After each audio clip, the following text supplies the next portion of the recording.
Garuda, Masjid Garuda, beserta jajaran kepengurusannya yang saya hormati para bapak pengurus koordinator sulit, bapak Ustaz, bapak Haji, Pengaja, bapak Imam, bapak Khotib, bapak Mazid, bapak ibu, hadirin dan hadirat yang dirahmati oleh Allah. Mudah-mudahan kita yang ada di semuanya dipanjangkan berkahnya, umur kebahagiaannya, dilapangkan rezekinya, dimudahkan segala urusannya, dan di akhir kehidupan kita diberi berkah. Amin ya rabbal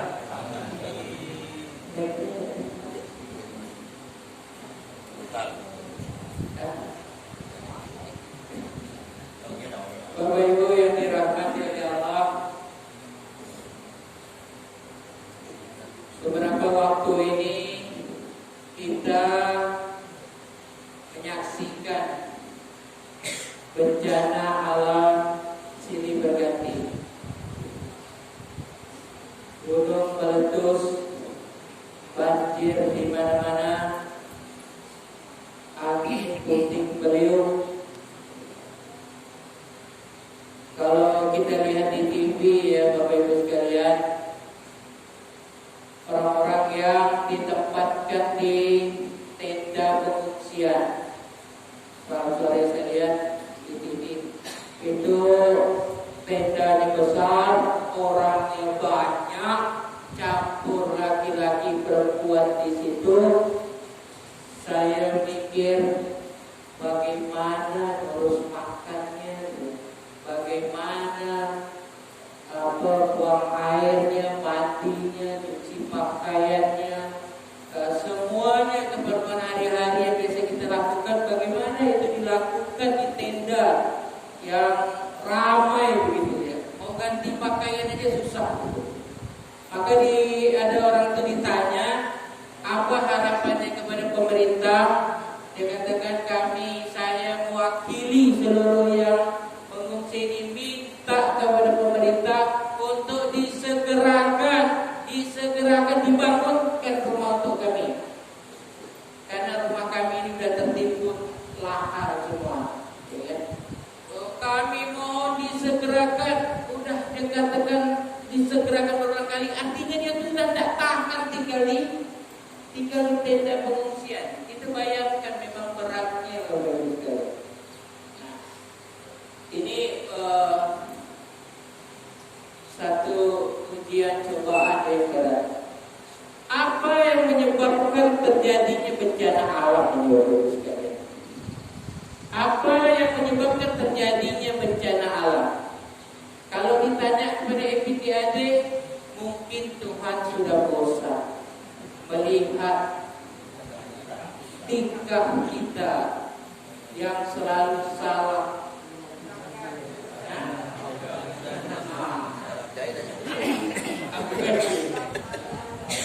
Atau mungkin alam sudah sudah enggan bersahabat dengan kita. Coba kita tanyakan kepada rumput yang tergoyang. Mungkin ibu pernah tanya pada rumput yang tergoyang.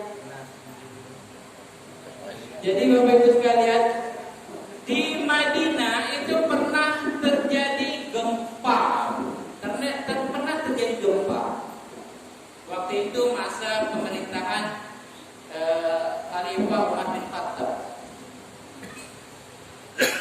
Ketika terjadi gempa ini Bapak Ibu sekalian, Umar bin Khattab bukan menjelaskan ini gempa terjadi karena pergeseran lempengan bumi, bukan. Apa kata Khalifah Umar?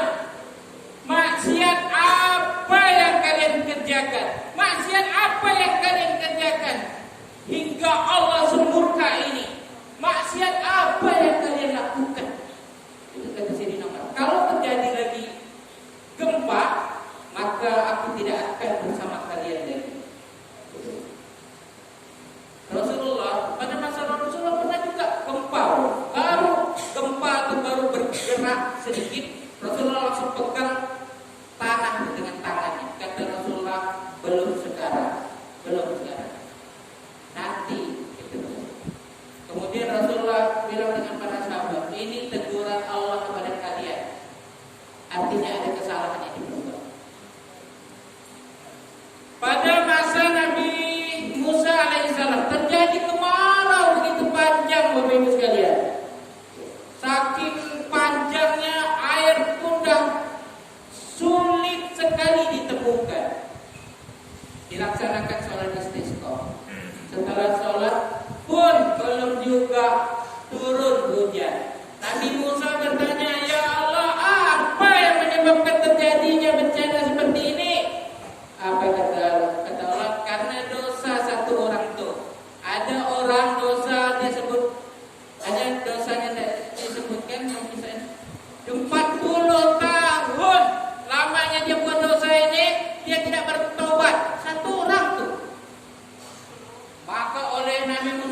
dikumpulkan tidak sebanyak ini ya, dikumpulkan di lapangan.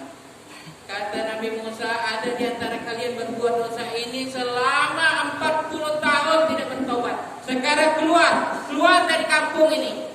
Yang merasa punya dosa ini keluar.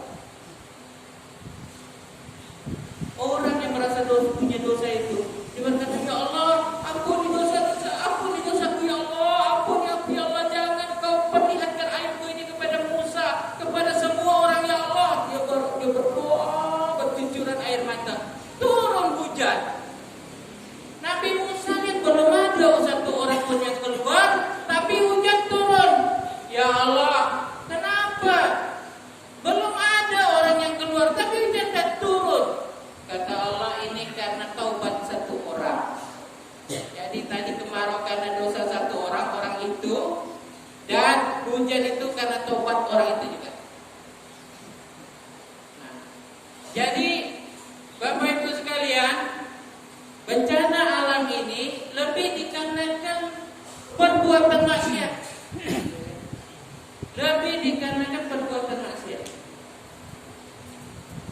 Lalu kalau karena perbuatan maksiat, kenapa tidak orang yang maksiat itu saja?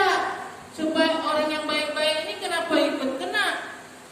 Sahabat bertanya itu juga kepada Rasulullah. Itu ditanyakan juga oleh sahabat kepada Rasulullah. Kenapa yang baik-baik pun kena? Kata Rasulullah, ini perumpamaannya seperti sebuah kapal. Kapal itu penuh dengan penumpang. Sampai di dalam perut kapal itu penuh orang. Orang yang di dalam perut kapal itu berkata, kenapa kita susah-susah mengambil air kita ke atas dulu, naik ke atas? Lebih baik perut kapal ini kita jebol. Mudah kita mendapatkan air. Lalu dia jebol, tidak ada orang yang menahannya, tidak ada yang menghalanginya. Akhirnya kapal bolong, air masuk, satu kapal yang tenggelam, baik yang melubangkan maupun yang tidak. Semuanya mati. Artinya apa? Kalau satu kemaksiatan itu tidak dicegah, tak ada yang cegah, maka satu kampung itu, satu negeri terkena. Ya.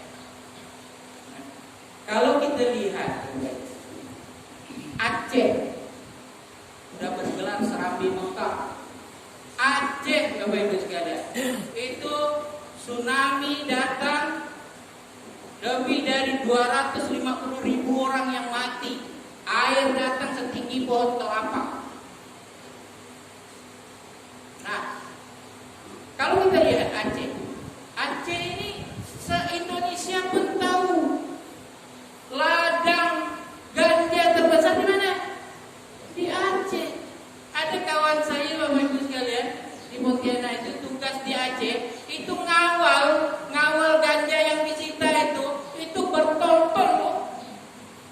Takkan pula pada ulama mereka semua tak tahu kalau di situ ada orang se-Indonesia aja tahu, tapi tidak ada yang berteriak, tidak ada yang berani, ya kan?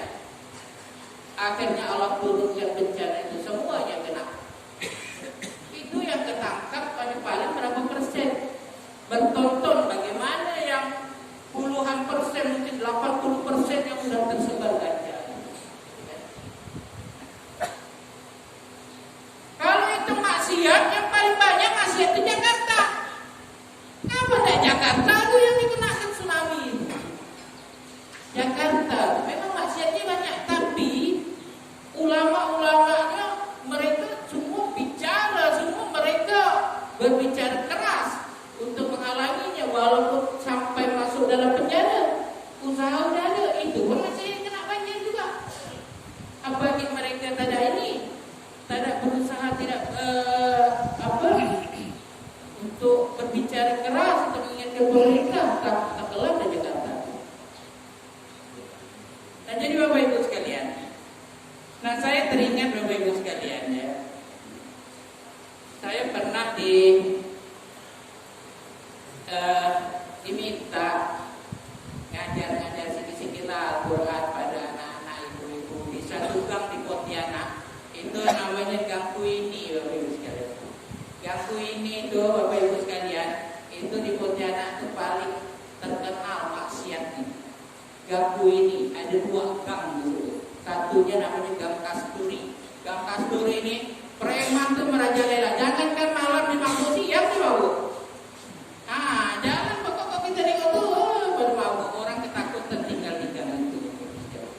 Nah, di gang ini tuh ada orang Pak minta ngajar saya, ngajar anak-anak, orang tua juga segala lah macam-macam di satu surau. Saya masuk di gang ini tuh Bapak Ibu sekalian.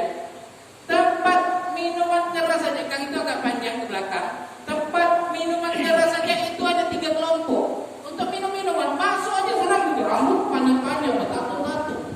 Itu ada 3 tempat kelompok minuman keras. Kemudian Bapak Ibu sekalian, bukan aja minuman keras, perjudian Bapak Ibu sekalian. Perjudian luar biasa di situ. Termasuk Pak RT-nya paling ini, raja judinya. Ini mic kedengaran juga. Pak RT-nya termasuk raja judi. Terus kemudian Bapak Ibu sekalian, ganggu ini itu dia di belakangnya itu Sungai Kapuas. Ya, kapal-kapal besar itu mangkal di tengah.